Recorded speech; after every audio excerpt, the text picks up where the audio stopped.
In my last video, I did a comparison on 3 portable air conditioner units.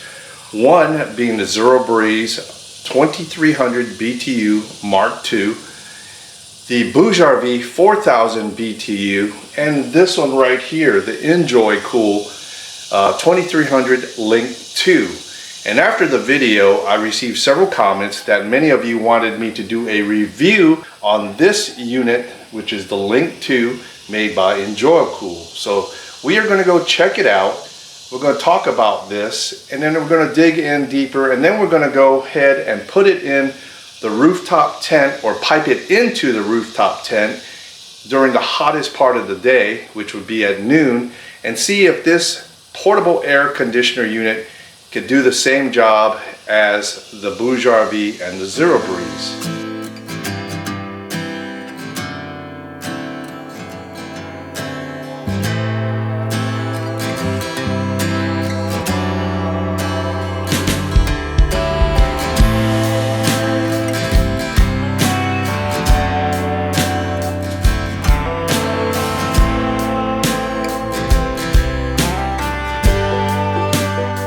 Today's video is sponsored by EnjoyCool. We want to thank EnjoyCool for sending us the Link 2 for testing and review. So the other day I received a comment from one of our viewers saying that if I'm using a portable air conditioner unit, I'm in the wrong location.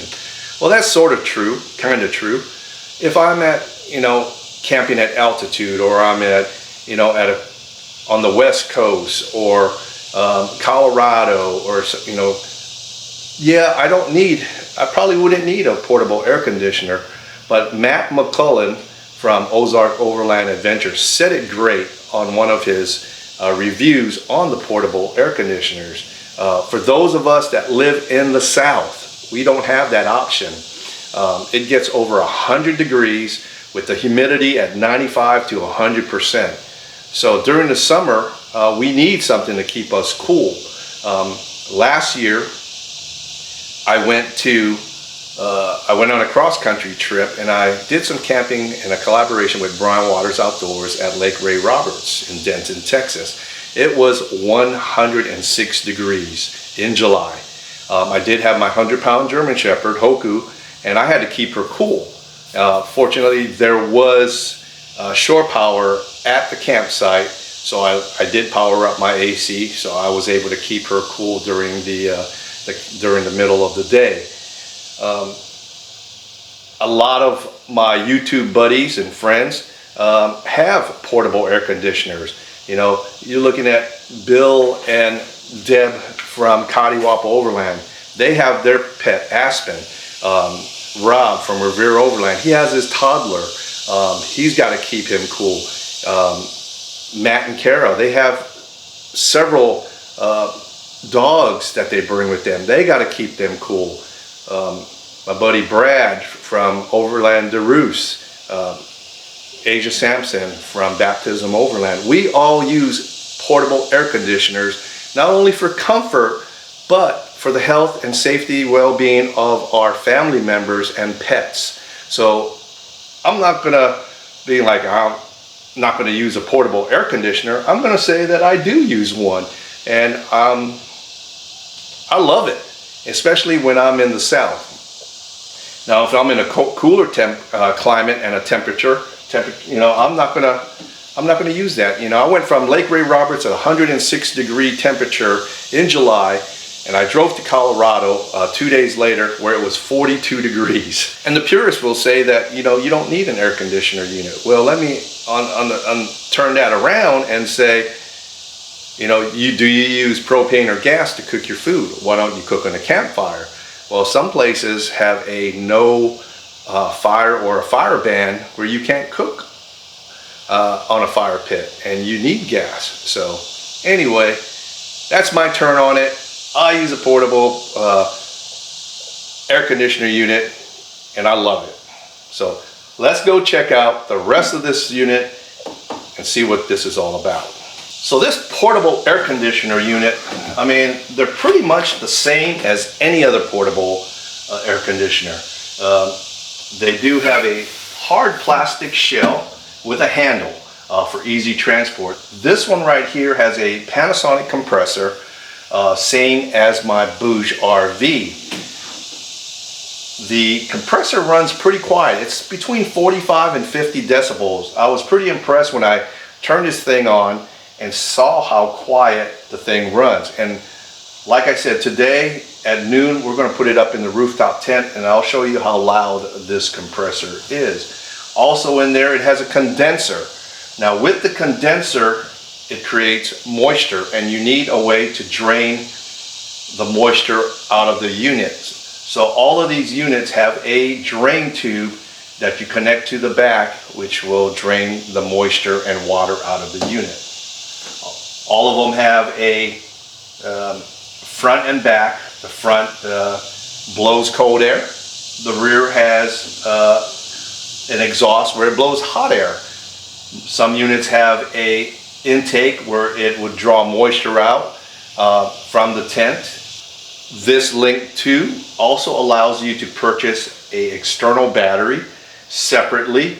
I did not get the external battery with this unit, but it's pretty much the same how the Zero Breeze has an external battery, and it's supposed to last between 3 and 6 hours depending on the fan speed and the mode that you have it on. On the top of the Link 2 you have a flat touchscreen controller on the top. I wish there was a way to adjust the sensitivity, because if you just run your hand right over the power button, it automatically turns right on. It's pretty sensitive. Is that a good thing or not? I don't know. But for me, I would like it a little bit less sensitive. On the top, you do have your temperature range. Right now it's at 85. And then you can bring it all the way down to 61 degrees. On the bottom here you have a strong mode. When you put that on, it'll bring this thing up to pretty much its max fan capacity, and then it'll automatically start bringing down the temperature once the compressor kicks in. It takes about a minute or so until the compressor kicks in. Oh, there it goes. The compressor just kicked in. I can feel the cold air coming out. Yep, we got cold air coming out, and then it'll start bringing it down. They say you can cool your rooftop tent down in about 30 minutes. Right next to that strong button you have the cool button.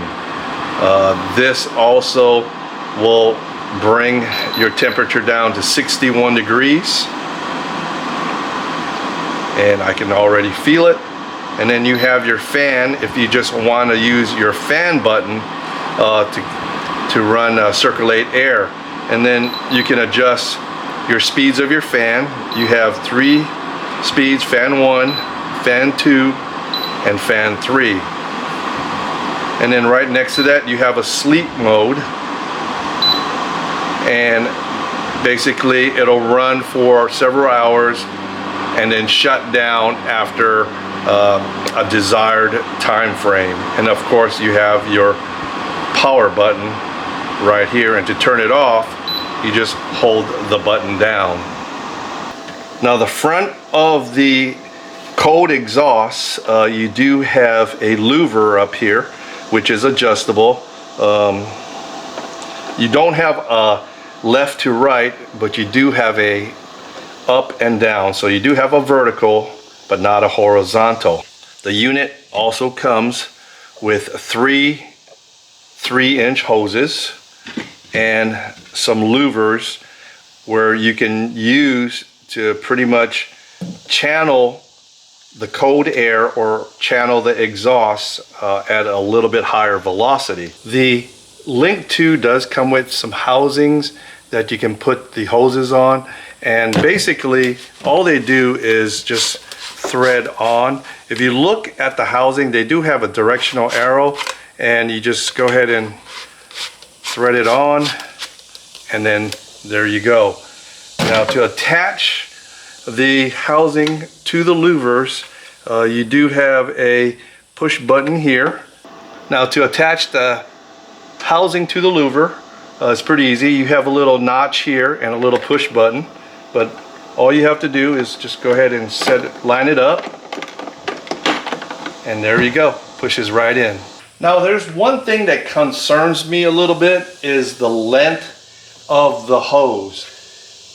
Now I was planning on leaving my Link 2 on top of the deck system and then running the hose into the rooftop tent.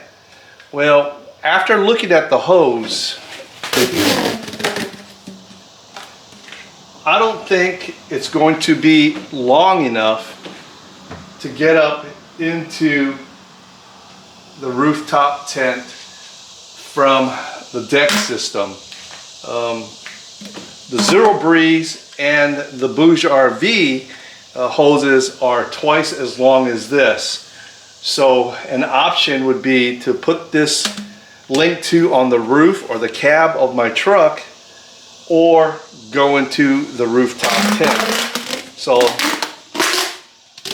they may sell longer 3-inch hoses on Amazon, and that might be an option if I plan to leave the Link 2 on the deck system. Now the measurements, or the diameter of the Link 2, is fairly small. The overall length is 20.7 inches, and the height and the width is exactly the same at 9.92, making it a pretty small unit. But I think these were pretty much designed to either go in the rooftop tent or in your tent itself. Now there would be 3 considerations you would have to think about if you plan to put this in a rooftop tent. One would be an extension cord for your power brick to your power station. Now I use a 2,400 watt AC 240, which is about 65-70 pounds, which I leave in the back of my truck on the deck system. And I'm not lugging that up and down into the rooftop tent. So I would have to have an extension cord for this power brick if I put this in my rooftop tent or on the roof of my cab.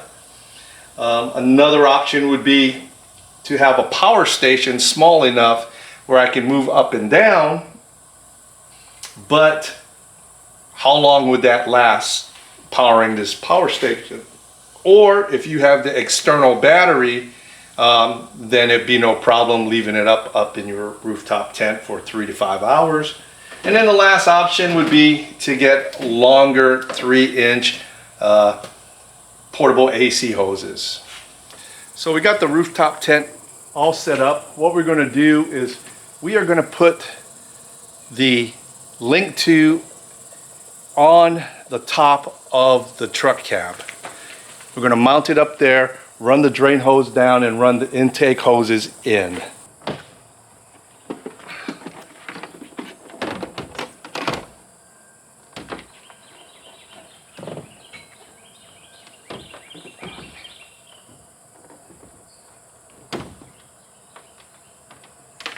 So another thing to consider when you mount your portable AC on a flat surface, you want to angle it a little bit so the condensation and the moisture drains out through the drain tube. So think about that when you do your placement. So I've got the unit all set up on top of the truck.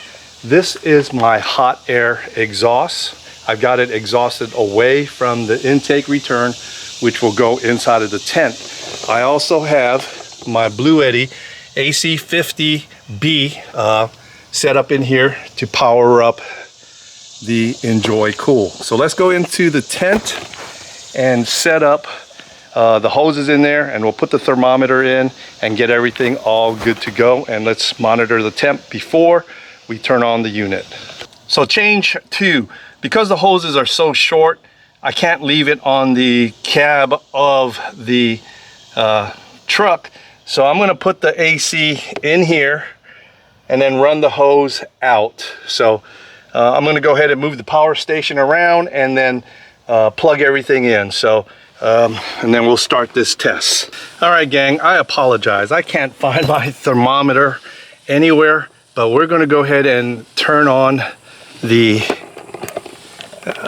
air conditioner. And let's put it on The coldest here is going to be at 61. Leave it on cool. We've got the blue eddy up here, and let's go ahead and close this here and see. Yep, we got AC. Close this down, and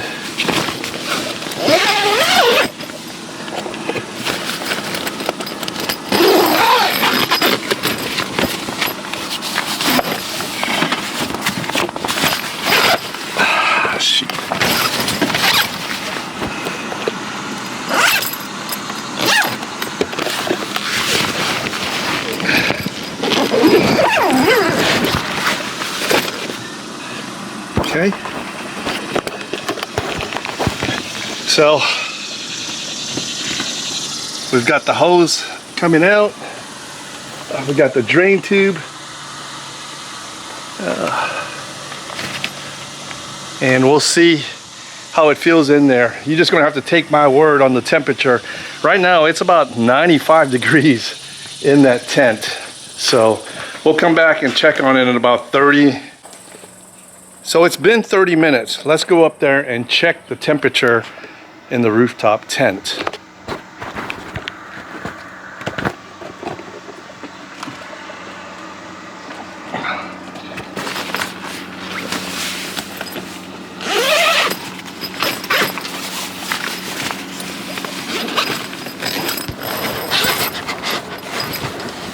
Wow, it's cool.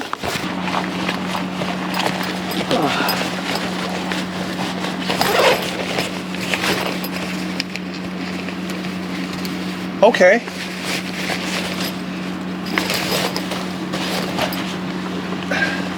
It's cool in here. I think it's probably about 71 degrees. All right, gang, it is a little cooler in here, and it does make a little bit of difference. I mean, it's not the 4,000 BTU Bouge RV, but it does cool it down a little bit. I think it would take probably more than 30 minutes to cool down this tent, but it works. So let's go back down below, and I'll summarize this whole thing up, but and I'll give you my impressions of what I think about this this little portable air conditioner. So what are my overall impressions of the EnjoyCool Link 2 portable air conditioner? Well, let's address the hoses first. Now, a lot of guys run the same setup I have. Rooftop tent on the top of their bed rack, and the length of the hoses are not long enough.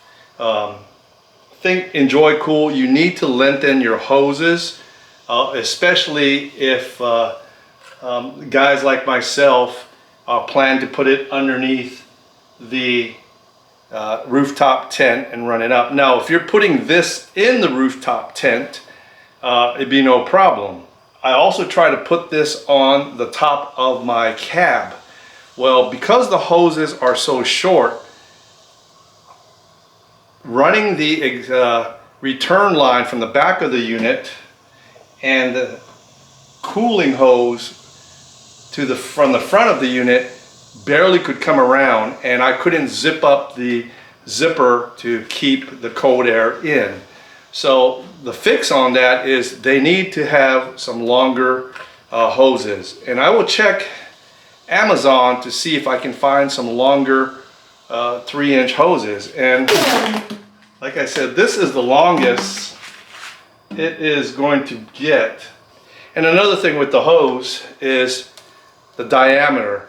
You're going to have a lot more air being moved with a 4-inch hose versus a 3-inch hose.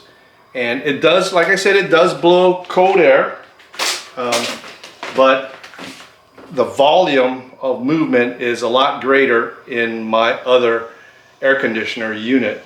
But if you're going to use this at night inside of a tent, maybe a ground tent, it'd probably be fine. And I think that's what this was intended for when it was produced. to put in a ground tent where you can run the hoses out or in right there with your power station right there. So if you're going to be doing some ground tent camping, this would be perfect. But until they lengthen the hoses or making a little bit bigger hoses, I think this would be perfect for the person in a ground tent. The weight is a good weight. It's easy to go in and out of the rooftop tent. It draws not a whole lot of wattage, so you know, I could power it up with my AC 50B from Blue Eddy, and I'm not worried about it completely draining in an hour or two. So that was the pro of it. And you know, it's just a nice small unit that you can take with you, or if you're in front of it, cooling yourself down. And for me, in my rooftop tent, I'll probably go with the 4000 BTU, especially if it's in the middle of summer. Now this would probably work great towards the end of summer in a rooftop tent, but like I said before, I think this was designed mainly for a ground tent. So in general, nay on the rooftop tent, yay on the ground tent. And I'll post the links and description of this EnjoyCool Link 2 in the box below. If you made it this far in the video, I thank you. If this is your first time here, go ahead and hit the subscribe, like, and comment, and hit that bell notification, and then hit all notifications, and then you'll be notified every time we post a video.